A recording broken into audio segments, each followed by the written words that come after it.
How will you tune color TV when it comes to your home? By trial and error? Or by committee? You won't have to search for the sharpest color picture if you have this. Zenith's AFC, Automatic Fine Tuning Control. It tunes the sharpest color picture at the This is a commercial for a TV back in the 1960s, a color TV to be specific. Now, the invention of color TV was great. It was something that you could watch movies on, TV on, sports on, or maybe if you were an American citizen living in the 1960s, you could watch the Vietnam War on it.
What you all just watched and are currently watching is footage from the Vietnam War, specifically real footage from the Vietnam War.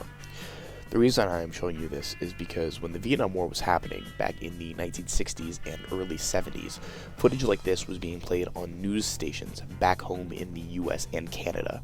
Citizens for the first time were seeing footage of a war being fought thousands of miles away in the comfort of their own homes.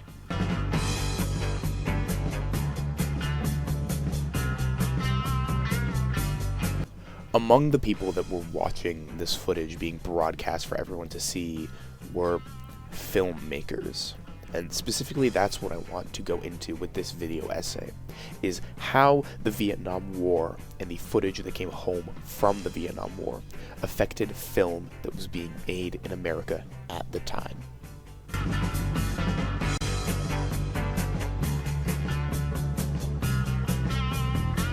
Now, the concept of footage from war being produced and showed was not exactly a new thing at the time. The first time that a camera was ever used in war was back in 1847, when an unknown American photographer produced a series of 50 photographs depicting scenes from the Mexican-American War in Saltillo, Mexico. But these photos themselves are nothing close to what would later come as video from the Vietnam War. Shortly after these first photos were ever taken, a man named Roger Fenton became the first one to actually attempt to become a war photographer for the benefit of the public. Now, this was the first time we had seen photos of war, was in 1847, and then later in the 1860s with the Civil War and other wars. But the first time that we ever saw video of war was in April of 1897. A man named Frederick Villiers was a UK videographer who traveled to the Battle of Volo in Thessaly, Greece. This was a war between the Turkish and the Greeks. Now, Villiers was a war correspondent and a cinematographer. This would be a very rudimentary film that would not be published and does not exist today. But the first actual published film of war that still exists would be filmed by John Bennett on the 12th of November, 1899. This was during England's campaign against South Africa during the First Boer War. Video cameras would continue advancing in technology, getting smaller and smaller and more usable, and in 1909 a video camera called the Moy and Basti was invented. This camera was what was used during the entirety of the First World War. It was really the only video camera that UK videographers used. So if you see any footage from this time period, it was most likely filmed on a Moy and Basti camera. This camera filmed everything from the Battle of Gallipoli to the Battle of the Somme, and reportedly over 1,500 film reels survived the war and exist in certain museums and locations all across the world. Cameras, though, continued developing, particularly getting smaller and smaller during the interwar period, and by the time the Second World War had rolled around in the late 30s, video cameras were almost a common thing. Something else that became a common thing was the idea of capturing warfare to kind of capture the history of what was happening. So many people during World War II decided that filming what was happening was one of the only ways to preserve the history of it and understood the value that it might hold. Because of this, there is a lot of footage from the Second World War. Now, by the time that the 50s had rolled around and the Korean War had started, we were at an all-time best for camera footage of warfare. It had become the clearest that the world had ever seen. And by that time, the Vietnam War was on the horizon. And like I said, camera technology was the most advanced of all time. Although I have been showing everybody war footage and assorted clips for the entirety of the video essay so far, I really want everyone to pay attention to the ones that I'm about to show you. This was footage from the Korean War, which was only about 10 years before Vietnam had started, and I just want everyone to observe how clear this footage is.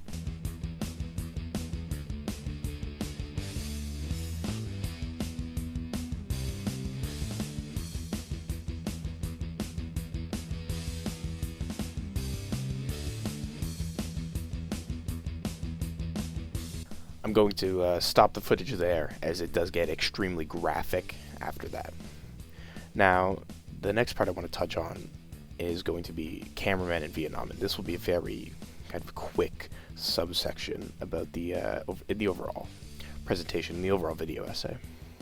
So, being a war photographer in the kind of early 60s and being in these war kind of camera crews were not an entirely common thing.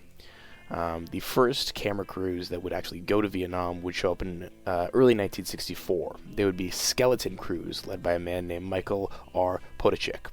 He was a camera operator in the Air Force at the time, and his job was to actually oversee training videos being filmed in Hollywood, opposed to actually photographing war.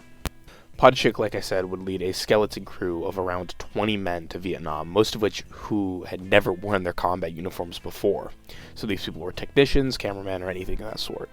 Their specific jobs would be to take video from planes and then show it back to the pilots, but pilots were not fans of camera crews like Podachik's because their cameras would weigh down their planes, and this led to tension between the camera crews and the people they were filming. Also, a lot of the footage would not come back until maybe a week or so after. If you know anything about the Vietnam War, then you would know that on March 8th, 1965, U.S. troops landed for the first time in South Vietnam. Now, something that maybe isn't also mentioned is that they were not alone. They were also joined by CBS News crews. So, because the art of military photography and videography today did not really exist back then, news stations were actually ones that would take video of the footage and would send it back home.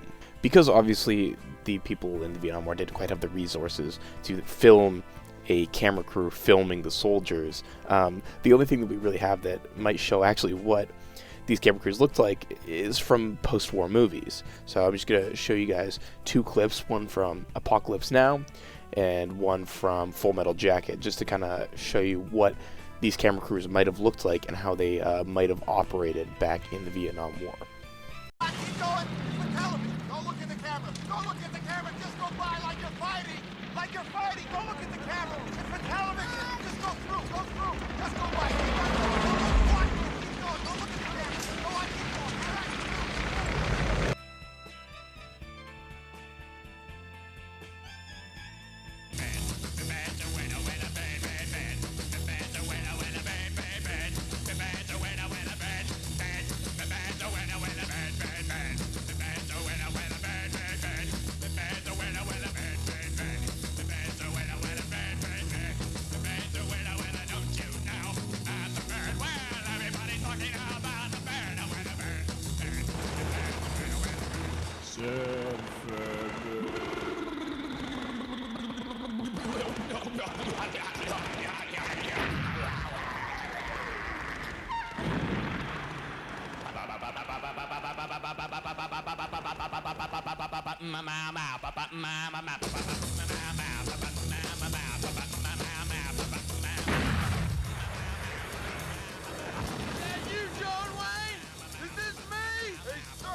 This is Vietnam, the movie! Yeah, Joker can be John Wayne, I'll be a horse! B.A.G. Rock can be a rock! I'll be Aunt Margaret! Animal Mother can be a rabid buffalo! I'll be General Custer! We'll be the Indians! Hey, we'll let the Gooks play the Indians! So now that we understand kind of what these camera crews were working with during the Vietnam War, we can kind of grasp what I was talking about earlier when I was mentioning that in the 60s you could be watching the Vietnam War on your TV. Vietnam was America's first real TV war. Now, you might not know what that expression means. It pretty much just means a war that is easily accessible at the home or in TV. Big examples of these was the invasion known as Desert Storm in 1991 that was broadcast on television, or even this current Ukraine-Russian war, as we are seeing footage on mobile phones and smartphones. Because obviously mobile phones and smartphones did not exist back in the 60s, we had to use these camera crews, like I had said. So for the first time in American history, news from the front lines were seen and heard straight in people's living rooms. They got to see the war firsthand, unfiltered in a lot of cases. They could see the reality of the war, and the things that they saw were not pretty. By the point that footage had become kind of commonplace in this war, the war had become a stalemate, with hundreds of young Americans being killed every week. It was not a pretty war. Surprise tactics were being used, booby traps, and some infamous weapons like napalm and Agent Orange were being used to kill the enemy, but they were also killing civilians just the same. In 1968, the public learned of an event called the My Lai Massacre, which saw 400 innocent Vietnamese civilians killed just because Americans were suspicious of their village. Things like the Pentagon Papers were leaked, which included top secret information about the war. And in 1973, an event called the Kent State Shooting happened, which was where 4 anti-Vietnam War protesters were killed. Things like this were becoming increasingly common in the United States, and it is almost directly linked to seeing this footage in their own home. Citizens at home in the US were not the only ones that were not particularly fond of the Vietnam War. Young teenagers that were sent over to Vietnam were obviously not very excited to be fighting in a war that they really had nothing to do with. So, at the time, soldiers would also speak out. They would release songs like Napalm Sticks to Kids, which I will play for all of you to see, and would be openly outspoken by using helmet graffiti. These were just common things that they would do at the time, and it really seemed like America had almost come together to be against the war.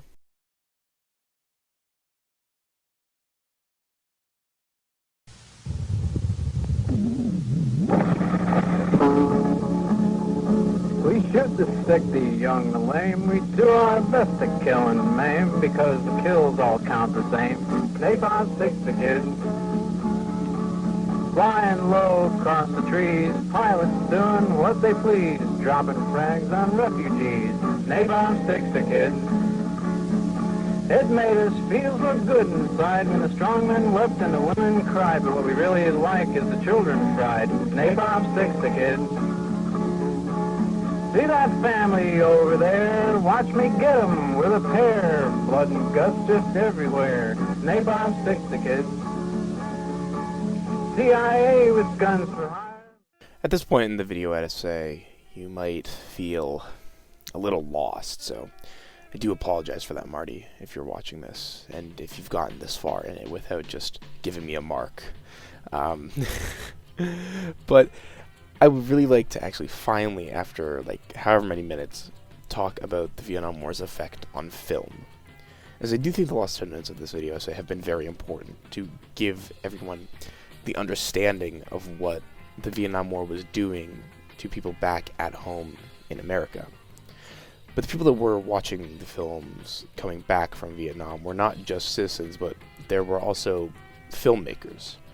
Before the war, we had a lot of war films. It was a very common thing. World War II was something that people loved to make movies about. And a lot of these movies were like almost comedies. They would follow a very simple theme where the good guys were always the Americans and the bad guys were always Germans. They would have, in some cases, some type of slapstick comedy in them. In my mind, the first thing that I really think of when I think of World War II comedy is Hogan's Heroes, which was a show that was running in the kind of mid-60s that followed a group of American soldiers in a POW camp. This show is funny. It is an actual comedy based around people being in a Nazi POW prison. It's kind of almost outrageous when you think about it, because there's absolutely no way that a comedy show would exist in a Vietnam POW prison. And that's just because of how touchy a subject the Vietnam War is, because of how much more we know about it, and how much more hated the war was. In World War II, you didn't have a lot of people saying, hey, I mean, maybe we shouldn't invade Germany. No, everybody was pretty much on board with invading Germany. But when it came to Vietnam, a lot more people were skeptical about invading Vietnam. And the film of the time kind of reflected this. If you observe film from the year 1960 to the year 1970, and then observe film from 1970 to 1980, specifically in war films, you will notice a big difference. Like I said, things that were coming out from from 60 to 70 were things like Hogan's Heroes, Where Eagles Dare, movies like this, movies that didn't make you think. They were just action films. But from the 70s to the 80s, we got a lot of anti-war films. Some of them you might not even know were anti-war. Kelly's Heroes was a World War II movie that was based off of anti-war novels. A made-for-TV version of All Quiet on the Western Front was released, which is one of the most anti-war films ever created. And then two majorly anti-war films were made. The Deer Hunter and Apocalypse Now. In 78 for The Deer Hunter and in 1979 for Apocalypse Now. Both of these movies are very strange kind of commentary on the war. In Apocalypse Now, the main character played by Martin Sheen, Captain Willard, is pretty much questioning everything that he stands for the entirety of the film. If his mission is truly something that he should go through with. And the movie depicts truly horrific things, such as, spoiler alert for the 1979 movie Apocalypse Now. If you haven't seen it, then I don't really know what to say. But there was dead bodies, there was burning planes, bodies hanging from trees, characters that we knew, like Lawrence Fishburne's character, who was only a 17-year-old in the movie, dies. The leader of the boat crew dies. The other character, Chef, dies. They all die because it's not a happy story. And in Deer Hunter, it is a very similar kind of story with the theme of Russian roulette and the kind of smash cut to the actual Vietnam War. And then obviously the ending where the one character has to travel back to Vietnam and plays a final game of Russian roulette. None of these themes throughout either of these movies are very pro-war, and that is carried over into the modern era especially. If you look at films coming out today when it comes to war, you're not seeing things like we used to. You're not seeing these super kind of dumbed down action films. There are these super dumbed down action films when it comes to things that aren't war related, like Uncharted.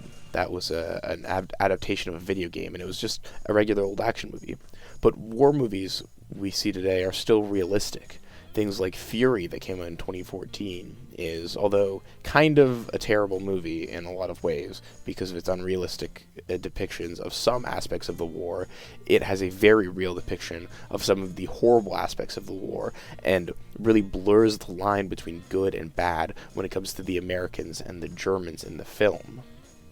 All Quiet on the Western Front got another remake in 2022, which shows me nothing but the fact that anti-war films and the kind of anti-war message that exists in our world was only strengthened by Vietnam.